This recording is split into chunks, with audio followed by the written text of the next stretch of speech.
Assalamualaikum warahmatullahi wabarakatuh. Salam sejahtera untuk kita semua. Senang sekali di hari yang cerah dan indah ini saya bisa kembali lagi bertemu dan berbincang-bincang dengan para bakti lovers dimanapun kalian berada. Semoga kita semua senantiasa diberkahi rahmat, kenikmatan, kesehatan untuk kita semua. Amin, amin ya robbal alamin. Baik, teman-teman bakti lover semuanya, kita lanjutkan lagi untuk unek-unek saya hari ini. Kita awali saja, semuanya kan butuh awalan ya, butuh pengenalan. Maka hari ini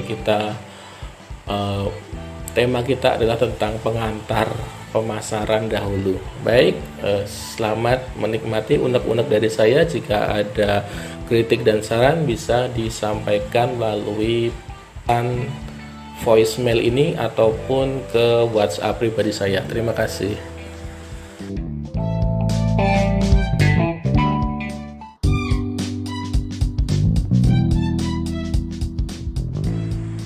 Oke, jadi bakti lovers, dari dulu hingga sekarang kita tentunya pasti setuju bahwa dalam dunia bisnis itu peran kegiatan pemasaran merupakan salah satu kegiatan kunci pokok yang sangat penting dalam suatu usaha ya, karena kegiatan ini adalah untuk mempertahankan kelangsungan hidup dari perusahaan itu sendiri agar bisa terus berkembang dan juga mendapatkan laba. Akan diperlukan kegiatan pemasaran. Seperti biasanya, kita mulai dulu pengenalan materi pengantar pemasaran dengan definisi dulu gitu ya. Jadi definisi dari pemasaran ini seringkali dikacaukan ya, disalah tafsirkan dengan definisi-definisi dari penjualan ataupun perdagangan ataupun distribusi gitu. Padahal istilah-istilah tersebut hanya merupakan salah satu bagian dari pemasaran secara keseluruhan saja, tadi penjualan ataupun distribusi gitu ya. Jadi misalnya distribusi kan hanya bagaimana produk itu bisa sampai ke tangan konsumen, sedangkan itu hanya salah satu bagian dari pemasaran saja. Kalau secara nalar sih, dari pertanyaan bagaimanakah konsumen akan mengenal produk yang kita miliki, bisa mengenal kegunaan dari produknya tersebut, keunggulannya apa saja, kemudian harganya juga berapa. Itu kan juga diperlukan adanya pemasaran untuk memberikan informasi tersebut juga. Namun tidak hanya terbatas pada memberikan informasi ataupun untuk mendistribusikan, menyampaikan barang atau produk sampai ke konsumen saja. Bukan hanya itu kegiatan pemasaran, karena itu adalah hanya segelintir kegiatannya saja.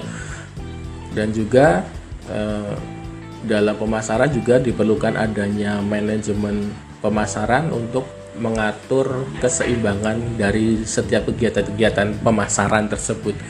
Baiklah, kalau begitu kita mulai. Ini ada definisi. Jadi definisi secara umum, pemasaran adalah suatu aktivitas dan proses menciptakan, mengkomunikasikan, menyampaikan, dan mempertukarkan tawaran ataupun offerings yang bernilai bagi pelanggan, klien, maupun masyarakat umum. Ini adalah definisi pemasaran menurut American Marketing Association.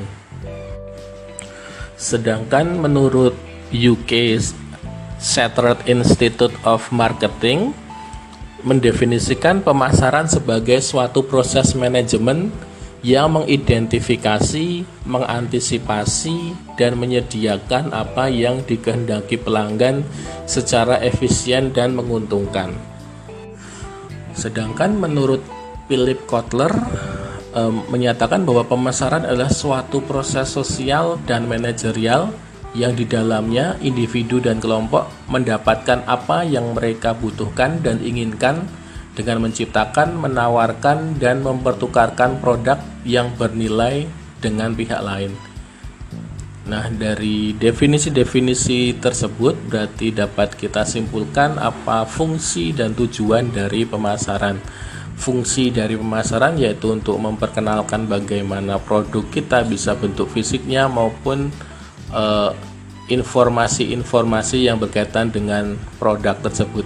Sedangkan tujuan dari pemasaran adalah mengarah pada kepuasan konsumen ataupun penggunaan gitu.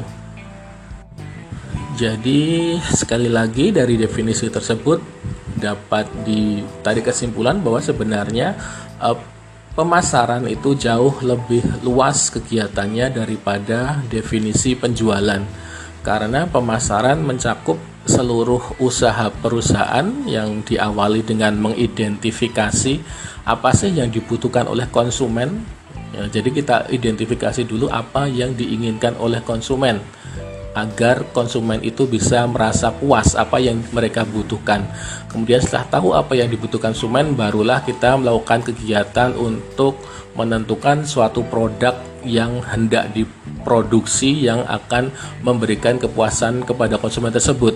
Selain itu juga kita melakukan kegiatan untuk menentukan harga yang sesuai, menentukan cara-cara untuk promosinya seperti apa, kemudian menentukan metode penyaluran ataupun penjualan produk tersebut agar tepat sasaran dengan konsumen yang membutuhkan tadi.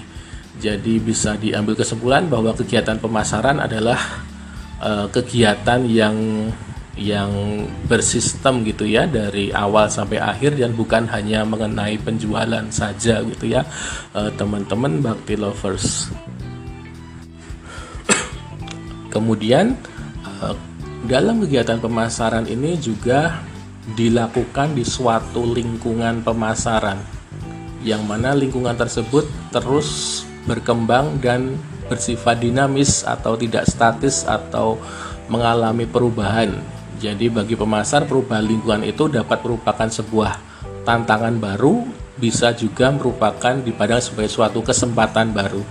Tantangan baru yang pastinya dapat memberi peluang bagi perusahaan untuk berinovasi, berkreasi tentang produk-produk yang ingin ditawarkan, variasi-variasinya, maupun juga bisa dipandang sebagai kesempatan baru untuk memasarkan karena dapat menyesuaikan dengan perkembangan sebuah lingkungan. Tentang lingkungan pemasaran ini mungkin saya bahas di unek-unek berikutnya saja gitu ya teman-teman.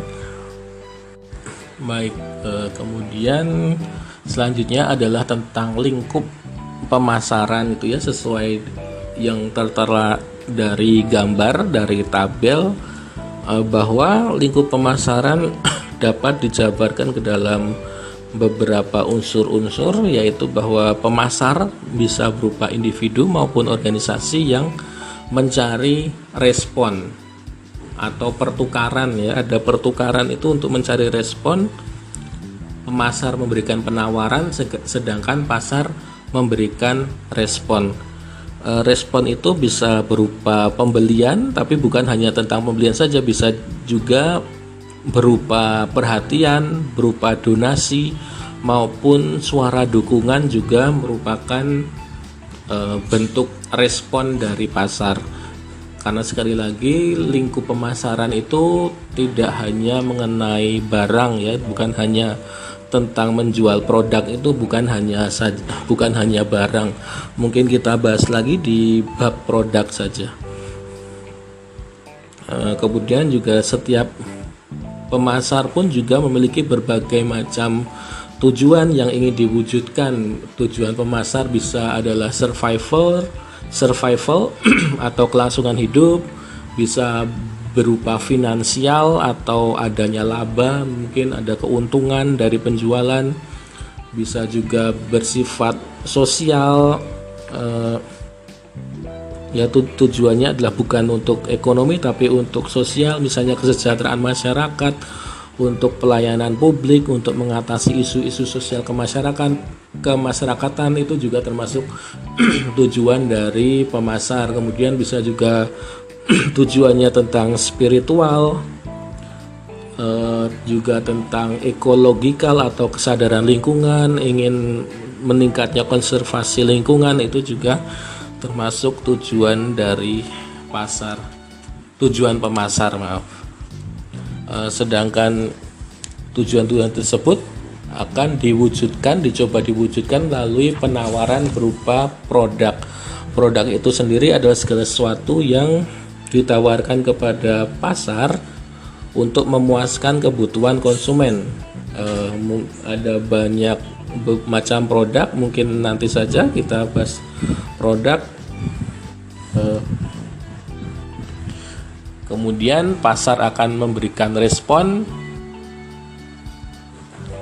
Nah, sedangkan pemasaran untuk menawarkan suatu produk itu akan memerlukan yang namanya marketing source atau sumber daya pemasaran. Jadi seperti itulah antara lain lingkup dari pemasaran. Sementara itu untuk pasar sendiri atau market juga perlu teman-teman Baki Lovers pahami secara cermat gitu ya. Kalau dalam konteks ekonomi, pasar bisa diartikan secara luas sebagai tempat bertemunya permintaan atau demand dan penawaran atau supply. Kalau secara sempit hanya diartikan sebagai tempat fisik di mana penjual dan pembeli tersebut bertemu untuk bertransaksi, menjual dan membeli barang. Padahal kan lebih luas daripada pengertian sempit tersebut ya. Jadi pasar itu lebih ke tempat bertemunya demand dengan supply. Ya, jadi maaf Inggris saya agak ke Indo-Indonesiaan. Maksud saya permintaan atau demand dan penawaran atau supply gitu ya.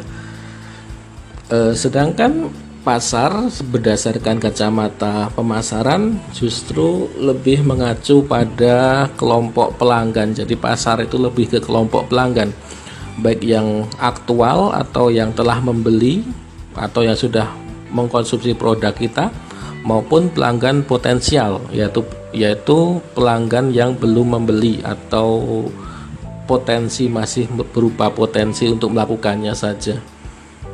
Jadi itu ya pasar, dan pasar juga mempunyai tujuan sendiri. Ada tujuan pemasar tadi, di antaranya untuk mewujudkan kesejahteraan pribadi, untuk mencari solusi atas masalah yang dihadapi, maupun untuk mendapatkan manfaat tertentu yang bisa memuaskan keinginannya dan lain-lain. Jadi kita sebagai pemasar juga perlu untuk memahami tentang kebutuhan atau needs dan juga keinginan atau wants dari pasar gitu. Contohnya yaitu nanti saja kita bahas tentang needs dan wants. Sedangkan menurut kegiatan pemasaran itu sendiri di zaman sekarang sudah mulai diterapkan yang namanya customer driven marketing strategy, atau dalam kita mengambil keputusan, mengambil strategi, merencanakan strategi pemasaran itu adalah harus didasari, diutamakan dari konsumen atau pelanggan, atau customer driven marketing strategy. Jadi sudah bukan lagi product driven strategy, karena kita lebih mengutamakan pelanggan, bukan mengutamakan produk ya. Jadi lebih mudah kita untuk mengetahui, mencari tahu dulu apa yang dibutuhkan pelanggan, kemudian kita membuat produk untuk memenuhi kebutuhan pelanggan tersebut, daripada kita membuat produk kemudian kita mencari pelanggan mana yang akan membutuhkan produk kita tersebut. Jadi kita lebih akan lebih mudah kalau menggunakan customer driven marketing strategies.